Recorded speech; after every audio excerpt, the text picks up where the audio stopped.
Hello students, welcome to my new video for class 6th subject science chapter 10 motion and measurement। जैसा कि पिछले video के अंदर आपने कुछ मोशन के बारे में थोड़ा सा पढ़ा था कि मोशन क्या है एंड मेजरमेंट के बारे में। मेजरमेंट का मीन होता है मापना, एक चीज का दूसरी चीज के साथ कंपैरिजन करना और देखना कौन बड़ी है और कौन छोटी है, तो उसको हम क्या बोलते हैं, मेजरमेंट। आज हम इस वीडियो के अंदर पढ़ेंगे फिजिकल क्वांटिटी। आपने सुना होगा लेंथ, जैसे कि आप कभी भी जाते हो कहीं पर तो आप बोलते हैं कितनी डिस्टेंस ट्रैवल करके आए, कितनी दूर चले हो आप। मान लो आप घर से स्कूल आए हो तो आप बोलते हैं मेरा घर स्कूल से 2 किलोमीटर है या 4 किलोमीटर है। यानी आप स्कूल से घर के बीच की जो यात्रा करते हैं उसको किसी चीज में मेजर किया जाता है, उसको बोलते हैं डिस्टेंस यानी दूरी। इसी प्रकार आप मान लीजिए कोई स्टिक लेकर आते हैं या मान लीजिए कोई पेन लेकर आते हैं या कोई और एग्जाम्पल लीजिए तो आप बोलते हैं उसकी लंबाई कितनी है। यानी कि आप कोई कपड़ा लेकर आते हैं तो बोलते हैं लंबाई कितनी है। या आपके घर में कोई सीढ़ी लेकर आया है, सीढ़ी की आप क्या बोलते हैं कि लंबाई कितनी है, लेंथ। ठीक है, तो लेंथ। या फिर आप खुद की हाइट मापते हैं तो उसको बोला जाता है हाइट। जैसे आप कितने बड़े हो रहे हैं तो आपकी क्या इंक्रीज हो रहा है कि हाइट, ऊंचाई। तो इन चीजों को बोला जाता है फिजिकल क्वांटिटी। फिजिकल क्वांटिटी क्या होती है? Uh quantity which can be measured. एक ऐसी क्वांटिटी जिसको हम मेजर कर सकते हैं उसको क्या बोला जाता है? जैसे कि ये बोर्ड है, ये बोर्ड की यहां से यहां तक क्या है, लेंथ। क्या बोल जाएगी? लेंथ। ये बोल जाएगी इसकी ब्रेथ की हाइट वाली यूज कर सकते हैं, आप कितना ऊंचा है ये। तो आप quantity which can be measure, एक ऐसी क्वांटिटी जिसको हम मेजर कर सकते हैं, क्या कहलाती है? फिजिकल क्वांटिटी कहलाती है। जैसे लेंथ, लंबाई, ब्रेथ, चौड़ाई, वेट, वजन। हम लेंथ को कैसे लिखते हैं? 2 मीटर, 5 मीटर, 6 मीटर, 8 मीटर, कुछ भी वर्ड लिखिए आप, 200 मीटर, 200 मीटर। लेंथ तो हो गई फिजिकल क्वांटिटी। फिजिकल क्वांटिटी के मेजरमेंट में दो चीजें आएंगी। एक तो आती है न्यूमेरिक वैल्यू, जो 1 2 3 4 ऐसे न्यूमेरिक वैल्यू काउंटिंग लिखते हैं, और एक उसके पीछे कुछ ना कुछ लिखा मिलेगा, जैसे मीटर, किलोमीटर, सेंटीमीटर, डेसीमीटर। उस वर्ड को बोला जाता है यूनिट। जिसके अंदर कोई चीज मेजर की जाए उसको क्या बोला जाता है? यूनिट। अब आप देखिए वेट। मान लो आप कोई चीज खरीद कर लाए हैं, वो 8 केजी किलोग्राम। आप दुकान पर गए और आपने जाकर बोला कि मुझे ना 8 केजी प्याज दे दीजिए। आप ऐसा कुछ वर्ड बोलते हैं किलो। तो जो 8 है that is numerical value and KG is unit. यानी कि आपको दो चीजें पता चल गई। जो चीज मेजर की जाती है, जैसे लेंथ क्या है? एक फिजिकल क्वांटिटी। वेट क्या है? एक फिजिकल क्वांटिटी। जिस चीज को आप मेजर कर सकते हैं वो तो होती है फिजिकल क्वांटिटी। और उसकी न्यूमेरिक वैल्यू के पीछे जो वर्ड लिखते हो ये कहलाती है यूनिट। यूनिट होती क्या है? जिसके अंदर किसी चीज को मेजर किया जाए। जैसे लंबाई 5 मीटर, तो मीटर क्या हो गई? यूनिट। आपने बोला वेट 100 केजी, तो केजी क्या हो गया आपका? यूनिट। यूनिट किसको बोलते हैं? The known quantity which is used for comparison of unknown quantity. मान लो आपको कोई पेपर दिया गया है और पेपर की हमें क्या मेजर करनी है? लेंथ। मान लो पेपर की क्या मेजर करनी है? लेंथ। तो लेंथ क्या कहलाएगी? लेंथ कहलाती है अननोन। अननोन का मतलब जिसको हम नहीं जानते, क्वांटिटी या फिजिकल क्वांटिटी। जिसको हमें मेजर करना हो उसको तो बोला जाता है अननोन क्वांटिटी। अब हम इसका कंपैरिजन करेंगे। कंपैरिजन मतलब तुलना, किसी चीज के साथ कंपेयर करेंगे कि ये छोटी है या बड़ी है। मान लीजिए मैंने स्पान यूज किया,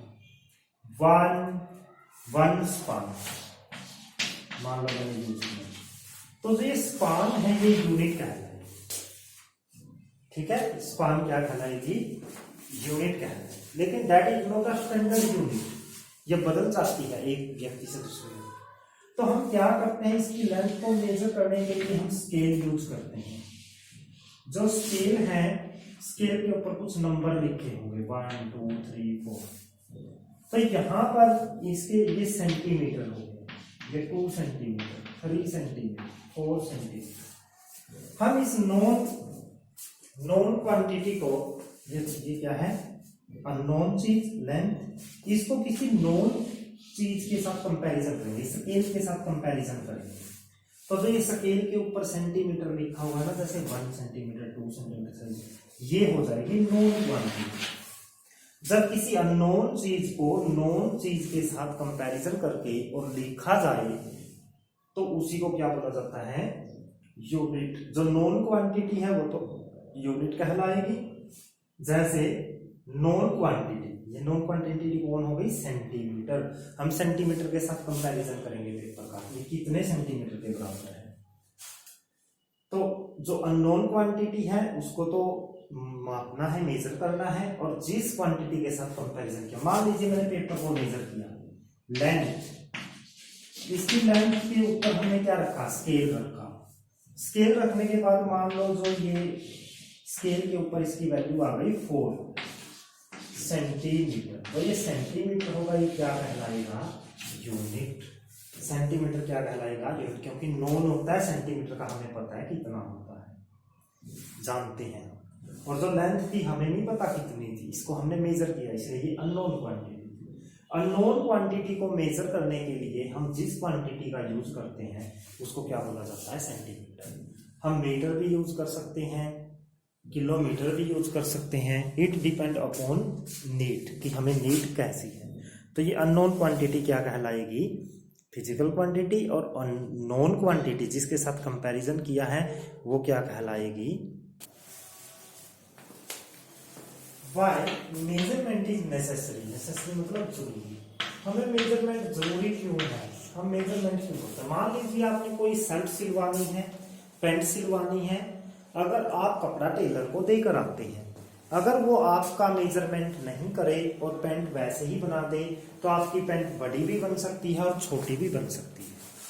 यानी कि जब हमें पता ही नहीं हाइट का एग्जैक्ट कितनी है तो हम उस चीज को बना नहीं सकते, या इसीलिए हमें मेजरमेंट जरूरी है ताकि हम उसकी एग्जैक्टली नॉलेज ले सके, अच्छे से पता हो कि वो कितनी है। To know exactly about object, किसी भी ऑब्जेक्ट के बारे में अच्छे से पता लगाने के लिए हमें मेजरमेंट की जरूरत है। Why standard unit is needed.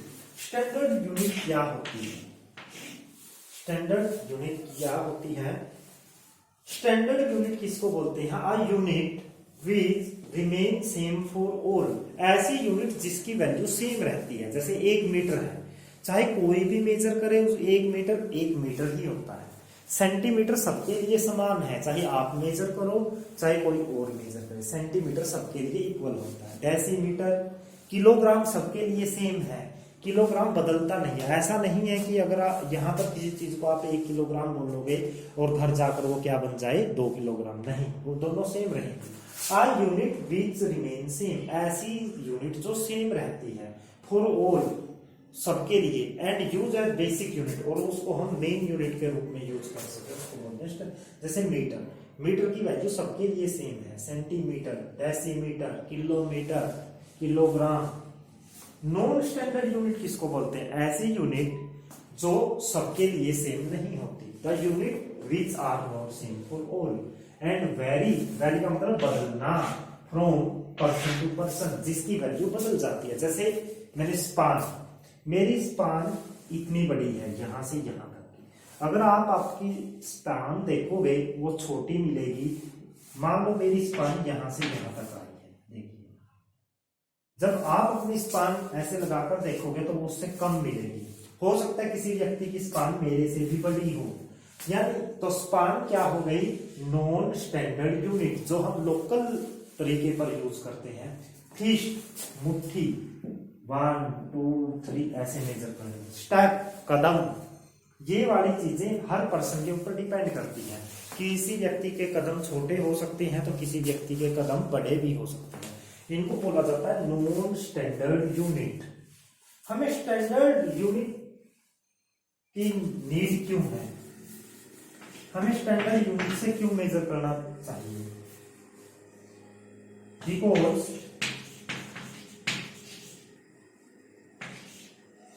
Non standard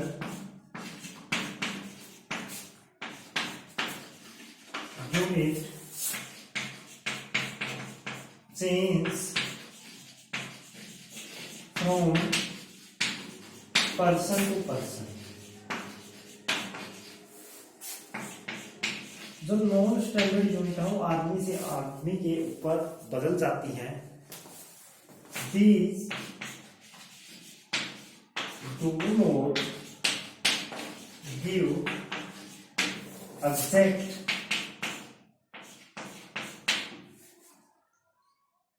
measurement, ये एग्जैक्ट मेजरमेंट नहीं देती,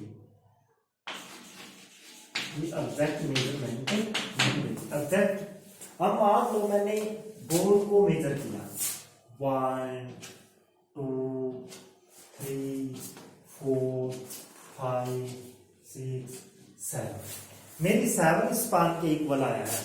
अगर आप मेजर करोगे तो ये हो सकता है आपकी स्पान छोटी हो और ये कुल मिलाकर 7 से ऊपर जाए, 7 से ऊपर स्पान में जाए। यानी कि अगर मैं नॉन स्टैंडर्ड यूनिट से मेजर करता हूं तो वो पर्सन से पर्सन पर अलग आइडिया है। मान लीजिए मुझे बोर्ड के लिए कोई कपड़ा लेकर आना है, क्लोथ जो इसके ऊपर लगाना है, डेकोरेशन करनी है इसकी।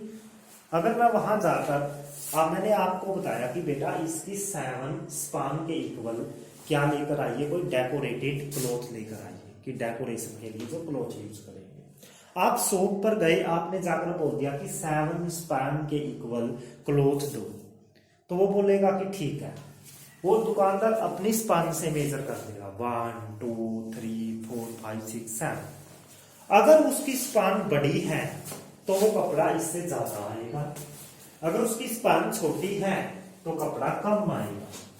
यानी कि नॉन स्टैंडर्ड यूनिट कभी भी अच्छे से जानकारी नहीं देती, एग्जैक्ट जानकारी नहीं देती।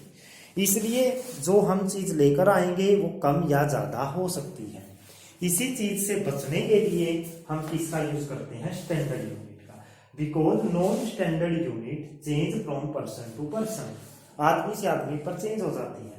These do not give exact measurement, ये एग्जैक्ट मेजरमेंट नहीं देती। इसलिए हमें किसका यूज करना पड़ता है, स्टैंडर्ड यूनिट का यूज करना पड़ता है, ताकि हम अच्छे से क्या ले सकें, नॉलेज ले सकें और अच्छे से आइडिया ले सकें और अच्छे से मेजरमेंट कर सकें, हमारी गलती ना हो।